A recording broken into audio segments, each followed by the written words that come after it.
Hai, Assalamualaikum warahmatullahi taala wabarakatuh. Salam sejahtera. Terima kasih kerana bersama dengan saya lagi, Cikgu Sulaiman, dalam ruangan Sembang Sejarah. Baik, pada kali ini kita akan meneruskan kupasan kita dalam subtopik 1.3, keunggulan sistem pentadbiran dan undang-undang. Baik, sebelum itu kita mesti faham, kita mesti tahu apa makna keunggulan. Baik, keunggulan boleh kita maksudkan ataupun kita boleh definisikan sebagai kesempurnaan atau keistimewaan yang dimiliki oleh sesebuah kerajaan. Baik, zaman kerajaan Melayu Melaka memang keunggulannya terbukti melalui adanya sistem pentadbiran yang sangat lengkap tersusun, yang menjadikan Melaka pada zaman itu sebuah kerajaan yang sangat masyhur. Sistem pentadbiran yang diamalkan dalam kerajaan Kesultanan Melayu Melaka dikenali sebagai sistem pembesar empat lipatan.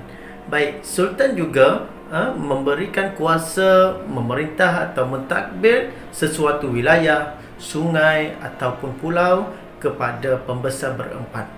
Baik, kawasan tersebut dikenali sebagai kawasan pegangan.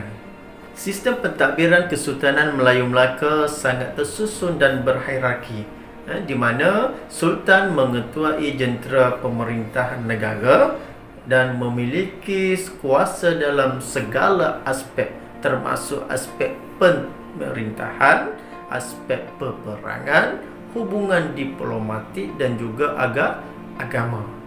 Di Melaka juga, Sultan turut dibantu oleh sistem pembesar berempat. Baik, apa itu pembesar berempat? Pembesar berempat termasuklah bendahara, temenggung, penghulu bendahari dan juga laksmana. Selain daripada pembesar berempat, terdapat juga pembesar lain yang turut membantu dalam pentadbiran Kesultanan Melayu Melaka. Contohnya seperti Syah Bandar, orang kaya, bentara, hulu balang dan juga penghulu. Sistem pentadbiran yang sistematik inilah yang menyebabkan Melaka menjadi sebuah kerajaan yang mantap dalam pentadbirannya. Baik, sistem pentadbiran Kesultanan Melayu Melaka dapat kita bahagikan kepada dua. Yang mana pertamanya pentadbiran peringkat pusat dan yang keduanya pentadbiran peringkat jajahan.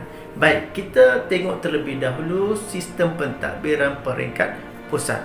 Baik, pentadbiran peringkat pusat ini dilaksanakan oleh pembesar berempat, seperti mana yang kita dah faham, yang diterajui oleh bendahara, penghulu bendahari, laksmana dan juga temenggung.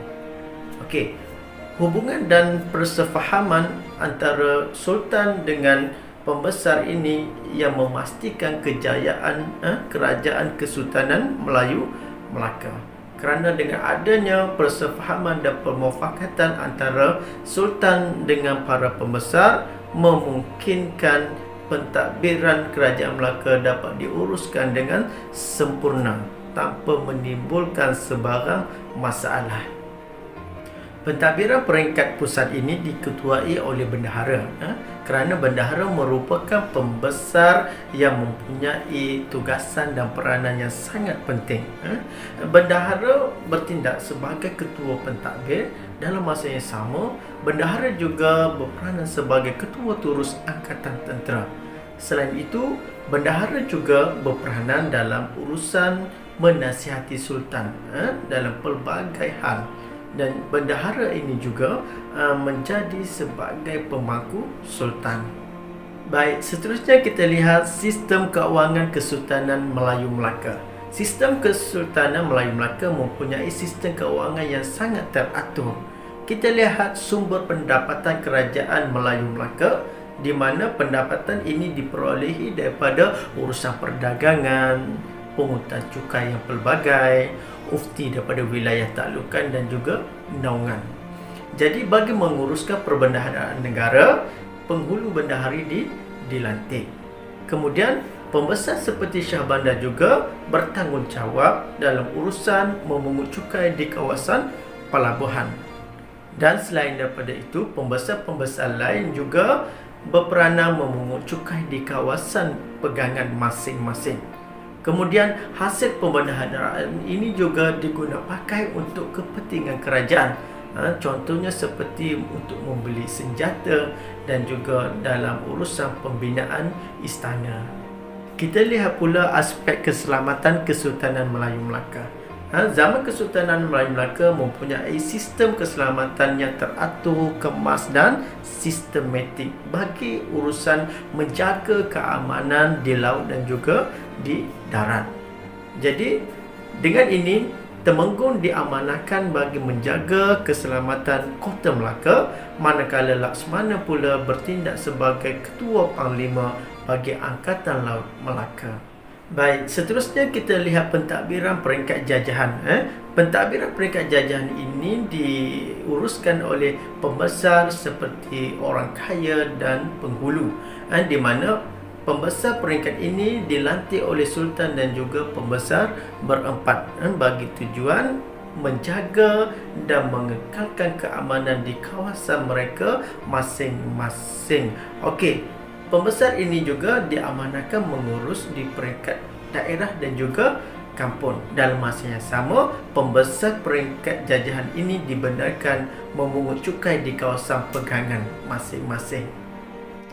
Baik, apa yang kita boleh rumuskan adalah sistem pentadbiran yang tersusun dan teratur memperlihatkan kebijaksanaan pemerintahan Kesultanan Melayu Melaka. Di mana kalau kita lihat secara terperinci, setiap pembesarnya diberi tanggungjawab, tugasan dan peranan masing-masing dalam menguruskan jentera pentadbiran. Oleh itu, Melaka menjadi sebuah kerajaan yang disegani pada waktu tersebut. Baik, setakat ini sahaja kupasan saya pada kali ini. Okey, baiklah, kita akan jumpa lagi dalam ruangan yang seterusnya bagi membincangkan topik-topik yang belum kita selesai bincang lagi. Setakat ini dulu, terima kasih kerana bersama dengan saya Cikgu Sulaiman dalam Sembang Sejarah. Okey, Assalamualaikum warahmatullahi taala wabarakatuh.